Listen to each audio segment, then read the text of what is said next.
At 4 in the morning, a South Indian temple street is completely dark, save for the glowing embers of the local tatukara. Long before the town wakes up, the heat is already unbearable. This was the daily reality for a young boy named Venkatesh and his father. Their routine was a grueling physical loop. Roast the decoction, steam the milk, pour it from tumbler to devara, wash the steel glasses, count the coins, sleep for a few hours, and start over. Venkatesh watched his father repeat this exhausting cycle daily. Yet behind the tired eyes and sun-faded veshti, his father harbored a massive ambition. He wanted his son to study, clear the exams, and escape the physical toll of the stall entirely.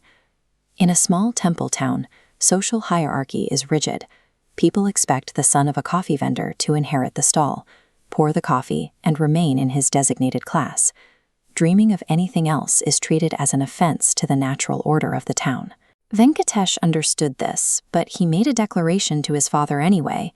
He was going to clear the civil services exam. He intended to become an IAS officer, a collector.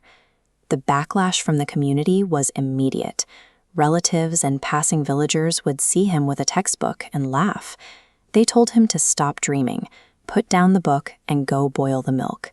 Hearing this on a daily loop takes a severe psychological toll. When adults look at a child and see only a servant, the child absorbs that hostility. The town refused to acknowledge his identity as a student. The civil services exam became the only mechanism left to rewrite the town's perception of him.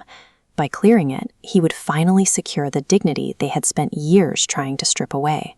Venkatesh split his life in two. After a full day of exhausting manual labor washing steel tumblers at the coffee stall, he would sit under a dim oil lamp with torn second-hand textbooks. Often, sleep would overtake him mid-sentence, the book slipping from his cracked hands onto the floor. The stall followed him everywhere. His shirts permanently carried the scent of coffee and smoke. When he walked into a classroom, other children would wrinkle their noses and physically turn away, isolating him entirely. This graph maps a brutal timeline. The x-axis tracks 3 failed entrance exam attempts. The rising background area shows the town's mounting mockery. The failing grades hurt, but walking home was worse. Locals waited at every corner, reminding him a coffee boy only makes coffee. Complex administrative law requires a clarity that doesn't exist on 3 hours of sleep. Between the physical exhaustion of the stall and the constant noise of the town's low expectations, the mental fatigue had become insurmountable. He reached his breaking point on the terrace of their small house. He held a photo of his late mother and a torn textbook. He looked up at the night sky and asked if his dream was so big that even God had turned against him. His father found him there in the dark. Seeing that his son's spirit was entirely broken, he sat down quietly beside him. This diagram shows traditional filter coffee mechanics. Boiling water pours over compacted grounds, dripping slowly into the bottom chamber. The extraction strength metric steadily rises.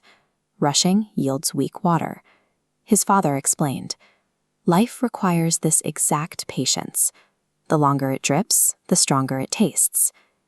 Venkatesh stopped racing against the exam clock and began aligning his study habits with the steady rhythm of the stall. He returned to his books at 4 a.m., applying the same methodical patience required to brew a perfect batch of coffee. He maintained this grueling but disciplined routine for 4 relentless years. No shortcuts, no excuses. Then the final results were published. The name Venkatesh Iyer appeared on the official government list, right next to the word selected. The boy from the tatukara was officially an IAS officer. When he finally took the bus back home, the atmosphere in the town had shifted entirely. The same villagers who had openly mocked him were now standing at the bus stand in silent reverence, waiting to welcome him. Earning that title validated decades of his father's physical labor. It proved that relentless, patient effort eventually forces a hostile world to change its posture and offer respect. This story belongs to anyone who has ever been told they don't belong in the room. It is for everyone who has had a community, an industry, or a system look at them and say no. People will taunt you and judge your early failures, but those early failures are the exact friction required to build unstoppable momentum. The mockery is simply part of the brewing process. So, if you are stuck in the grueling phase of your own life right now, and the results haven't shown up yet, be patient. You are only in the first drip of the filter coffee. The real taste is yet to come.